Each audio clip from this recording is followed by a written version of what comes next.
मोटी कमर वाली बहू पार्ट 2। अरे याद है ना वो मोटी सी कमर वाली बहू? उनके दिन अभी भी नहीं फिरे।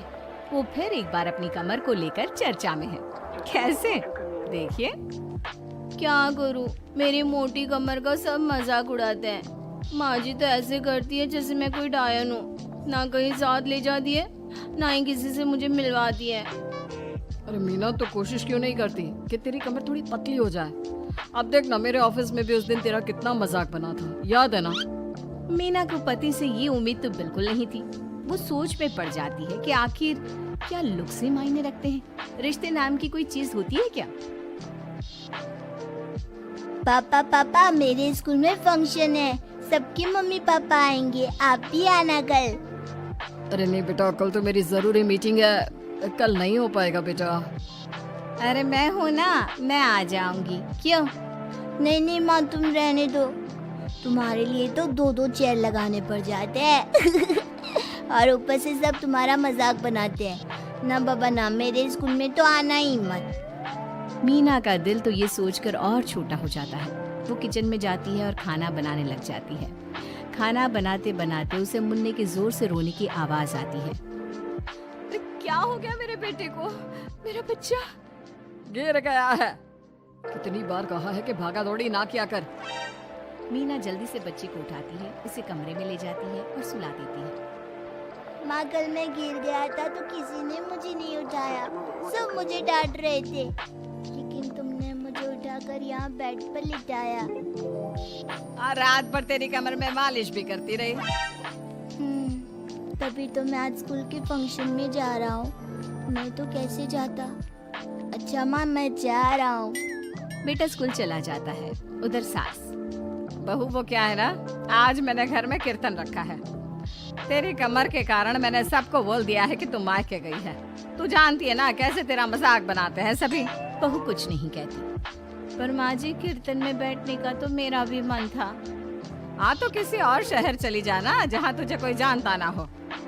वहीं किसी मंदिर में बैठ कर ले लेना हरि का नाम अच्छा जा, जल्दी से काम पर लग जा।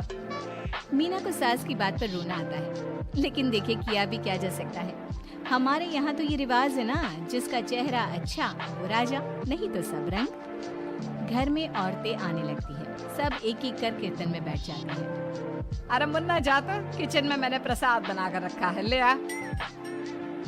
अरे क्या क्या कर लेती हो बहन जी, एक तुम्हारी बहू है बस कमर का कमरा बनाए बैठी है। ये नहीं कि ससुराल में रहकर काम काज निपटाए, जब देखो तब मायके की हवा खाने पहुंची रहती है। तभी दूसरी कहती है, मैंने तो घर में मना कर दिया था कि कोई खाना नहीं खाना। बहन जी के घर कीर्तन है, मैं सबका खाना लेकर आऊंगी। लेकिन यहाँ तो लग रहा है कि प्रसाद के भी लाने पड़े हैं। अरे कर देना पागलों वाली बात, खाना भी बना कर रखा है मैंने। अरे कमला, जा जाकर कीर्तन के बाद जो मैंने खाना बनाया है ना, सबको लगा देना अरे बहू से ज्यादा तो आपके साथ ये कमला ही रहती है। हाँ तो क्या अब नौकरानी से करवा दी थी बेटे की शादी कमला किचन में जाती है, जहाँ बेचारी मीना पसीने से तर खाना पीना और किचन के काम में लगी होती है। कैसी हो भाभी, ऐसी सास के साथ कैसे गुजारा कर रही हो? पता है बाहर कह रही है कि सारा खाना और प्रसाद उन्होंने बनाए हैं। अरे कोई बात नहीं ना कमला, वो क्या है ना, मेरी कमर मोटी है, इसलिए वो मुझे किसी के सामने नहीं ले जा सकती हैं। अरे तो मैं कौन सी सुस्मिता सेन हूँ, लेकिन देखो मेरी सास मुझे कितने गर्व से मिलाती है सभी से। देखो मीना भाभी, आपको सबने ये बता रखा है कि आप अच्छी नहीं हो, सुंदर नहीं हो, लेकिन बात ये कि आपका चेहरा इतना प्यारा है कि क्या कहूँ। पता है भाभी, आपके चेहरे के नूर से तो सारा मोहल्ला रोशन है। मीना को बहुत दिनों के बाद किसी के प्यार के दो बोल सुनने मिले थे। वो खुश हो जाती है और कमला से दिल से बात करने लगती है। पता है कमला, जब मैं कॉलेज में थी ना, तो एक बार मेरी तस्वीर अखबार में छपी थी। मैं फूलों की प्रदर्शनी देखने गई थी, तो वहाँ किसी ने फूल के साथ मेरी फोटो खींची थी और लिखा था फूल से भी सुंदर। लेकिन अभी भाभी आप ऐसी हो, फूल से भी सुंदर। अरे कमर मोटी है तो क्या हो गया, क्या सब में सारी खूबियाँ होती है? अपनी सास को ही देख लो, ऐसा लगता है जैसे चूल्हे में कोयला जल गया हो।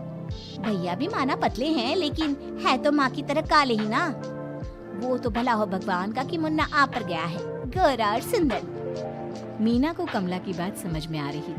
पहली बार किसी ने उससे अच्छे से बात की थी तो उसे रोना आ जाता है। भाभी एक काम करो ना, कुछ दिनों के लिए मायके होकर आओ। यहाँ तो ना भैया को आपकी कदर है ना ही सास को, और बेटा भी आपको इन लोगों के कहने पर दूर ही रखता है।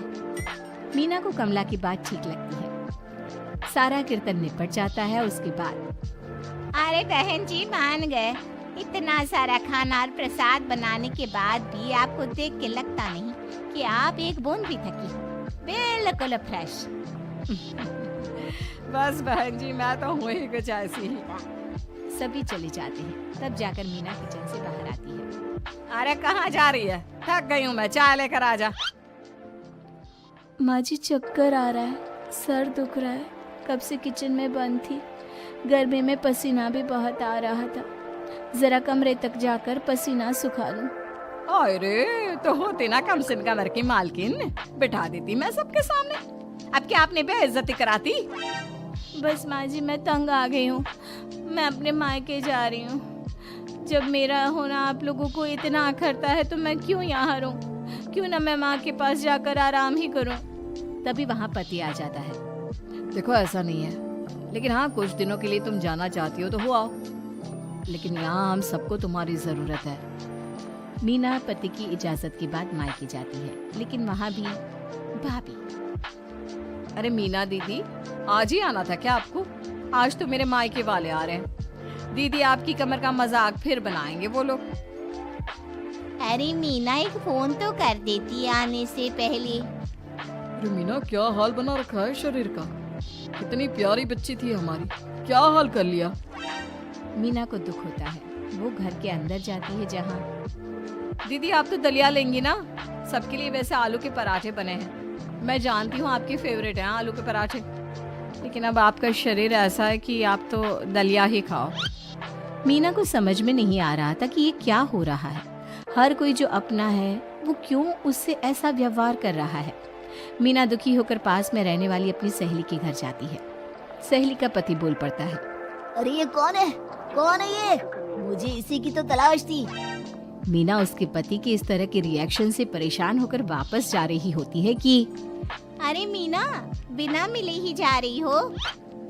ये तुम्हारे पति है ना, ऐसे कैसे चिल्ला रहे हैं मुझे देखकर। पता नहीं क्यों जी, मेरी सहेली को देखकर क्यों चिल्ला रहे हो? अरे रीना मेरी फिल्म की हीरोइन मिल गई, यही तो है वो लड़की, प्यारी सी सुंदर सी मोटी कमर वाली। अरे हाँ, मीना तो बिल्कुल उस लड़की जैसी है जो आपकी फिल्म की कहानी है। ये क्या बोले जा रहे हो तुम लोग? मीना मेरे पति बहुत बड़ी फिल्म के डायरेक्टर है, पता है ना तुम्हें? और मैं एक बहुत बड़ी फिल्म बना रहा हूँ शाहरुख खान के साथ, मैं चाहता हूँ कि तुम उसकी हीरोइन बनो।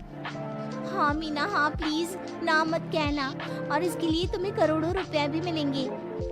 मीना मन में सोचती है कि जो दुनिया उसे मोटा और भद्दा कहती थी उसे जवाब देने का यही एक रास्ता है। मीना फिल्म में काम करने के लिए हाँ कर देती है और फिर सारे शहर में मीना की फोटो शाहरुख खान के साथ लग जाती है।